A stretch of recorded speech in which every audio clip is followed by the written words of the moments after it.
Hai semuanya, selamat datang di TechBlast ID bersama Falkin di sini. Untuk menutup bulan Februari ini, kali ini kita akan ngebahas mouse gaming. Kali ini kita nggak ngebahas satu, tapi dua mouse sekaligus. Ya, walaupun sebenarnya ini masih satu family ya. Dan gue kedatangan mouse terbaru dari Cooler Master. Dan tanpa basa-basi lagi, mari kita langsung bahas videonya. Alright, yang akan kita bahas kali ini adalah Cooler Master MM730 dan juga MM731. Dan untuk harganya, MM730 ini berada di 700 ribuan, dan untuk MM731 ini dibanderol di harga 1 juta dikurangi 1.000, 999 lah ya. Nah, dalam paket pembeliannya di MM730, di sini kita akan mendapatkan mouse-nya, lalu ada grip tab dan juga kartu sakral. Dan di MM731, kita juga akan mendapatkan mouse-nya, kabel USB, grip tape, USB adapter, dan juga kartu sakral.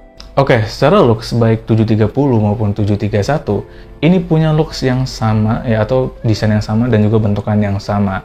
Dan keduanya ini menggunakan desain ergonomik dan dimensinya ini pas banget di tangan gua. Nah, gua kan user dengan cell palm grip dan secara penggunaan menggunakan mouse ini tuh pas dan enak banget di tangan gua. Permukaannya terlihat halus, tetapi sebenarnya permukaan dari mouse ini bertekstur, jadi gripnya mantap dan nggak bakal kerasa licin. Tapi kalau misalnya pengen gripnya lebih mantap lagi, bisa pakai grip tape yang sudah disediakan oleh Cooler Master dalam paket pembeliannya. Dan kedua mouse ini sebenarnya juga cocok untuk pengguna style fingertip atau claw grip. Itu karena kedua mouse ini memiliki bobot yang ringan. MM731 di 60 gram, dan MM730 berada di 48 gram. Gokil. Dan ketika gue nyobain ini dalam beberapa hari, gue merasakan keduanya ini punya kualitas yang sangat premium. Finishing dari materialnya bagus banget ya, dan pastinya ini udah high quality. Nah, sekarang kita bahas soal desainnya.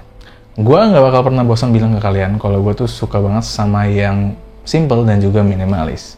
Dan pada mouse Cooler Master ini, secara desain sih, I love it. Desainnya simple banget dan juga terlihat elegan dengan perpaduan warna putih dan juga abu-abu. Dan kebanyakan aksen yang diterapkan pada mouse ini, dan hanya terdapat logo Cooler Master yang simple juga. Dan ada RGB-nya btw. Dan soal RGB-nya, MM731 hanya logonya aja yang terdapat RGB, sedangkan di MM730 ada di logo dan juga ada di middle wheel. Next, untuk buttonnya, di sini di bagian atasnya hanya terdapat klik kiri dan kanan, dan juga terdapat middle wheel. Dan di bagian samping hanya ada button forward backward. Dan di bagian dasarnya, pada MM730 ini hanya terdapat sensor, DPI button, dan juga 3 mouse fit. Dan pada MM731 sama ya, yang ada pada MM730 ada juga di sini. Dan ada tambahan yaitu switch untuk mengganti mode, button pairing untuk Bluetooth, dan juga tempat USB dongle 2,4 GHz. Dan untuk spesifikasi dan fitur yang dimiliki kedua mouse ini, MM730 ini menggunakan sensor dari PixArt dan CPI-nya ini bisa sampai 16.000 CPI. Untuk tracking speed-nya 400 fps dan juga polling rate-nya up to 1000 Hz dan acceleration-nya 50G. Nah, pada MM731, tracking speed, polling rate, acceleration-nya dan juga sensor yang digunakan itu sama dengan MM730. Bedanya di CPI-nya yang up to 19.000 CPI. Gokil banget. Dan mouse ini menggunakan triple connection, wired dongle 2,4 GHz, dan juga Bluetooth 5.1. Kapasitas baterai yang dimiliki MM731 ini sebesar 500 mAh, dan Cooler Master mengklaim baterai life-nya ini bisa bertahan 190 jam, dengan catatan ini dalam mode Bluetooth dan LED-nya off. Dan di mode 2,4 GHz plus RGB-nya off, ini bisa bertahan 72 jam. Nah, kita bisa memaksimalkan fitur yang ada pada kedua mouse ini melalui Master Plus software. Bisa setting button, makro, RGB, profile, dan setting performance untuk sensitivitas dan juga responnya. Dan untuk MM731 ini ada fitur yang membantu juga, yaitu untuk menghemat baterai.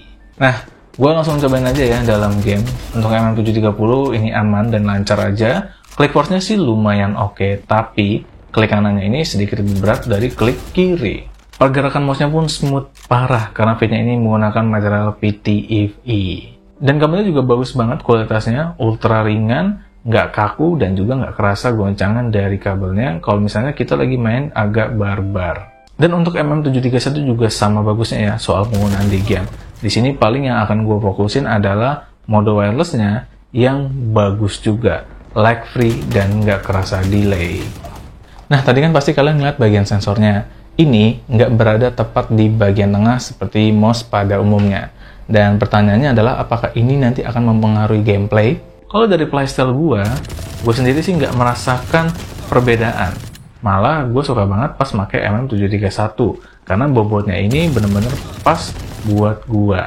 Dan MM730 juga enak sih sebenarnya, cuman gue agak kesusahan aja karena mouse-nya ringan banget. Dan kayaknya sih gue nggak cocok banget ya sama mouse yang ringannya itu di bawah 50 gram. Ya balik lagi sih ya, setiap orang punya playstyle yang berbeda dan pastinya juga akan merasakan hal yang berbeda juga. Tapi dari gua sih yakin banget ini mouse cocok banget untuk gaming kompetitif. Kalau misalnya kalian lagi nyari mouse gaming kompetitif. Dan mungkin segitu aja untuk pembahasan mengenai MM730 dan MM731 dari Cooler Master. Mouse gaming yang sangat worth it ya untuk didapatkan. Paling tinggal pilih aja mau wired atau wireless. Gua pribadi bakal milih sih wireless. Kenapa? Karena emang gue suka yang wireless. Dan untuk bobotnya sendiri ini pas banget sama gue. Dan iya ini juga enak. Cuman gue tuh nggak terlalu suka sama yang ringannya ringan banget. Karena ya kurang cocok aja sih sama playstyle gue. Jadi kalau kalian mungkin yang butuhnya nggak ribet aja, langsung aja colok dan pakai gitu. Mungkin kabel juga enak. Karena kabelnya sendiri nggak terlalu mengganggu. Jadinya it's really worth it untuk yang kompetitif. Dan untuk wireless sih, ya ini untuk kerja kayak untuk gaming kayak enak banget sih. Dan ya, ini akan masuk rekomendasi gua kalau kalian lagi nyari mouse gaming yang GG banget secara penggunaan, ringan, dan ya harganya sih masih cukup terjangkau sih menurut gua pribadi. Dan bagaimana menurut kalian? Apakah worth it atau enggak untuk dibeli?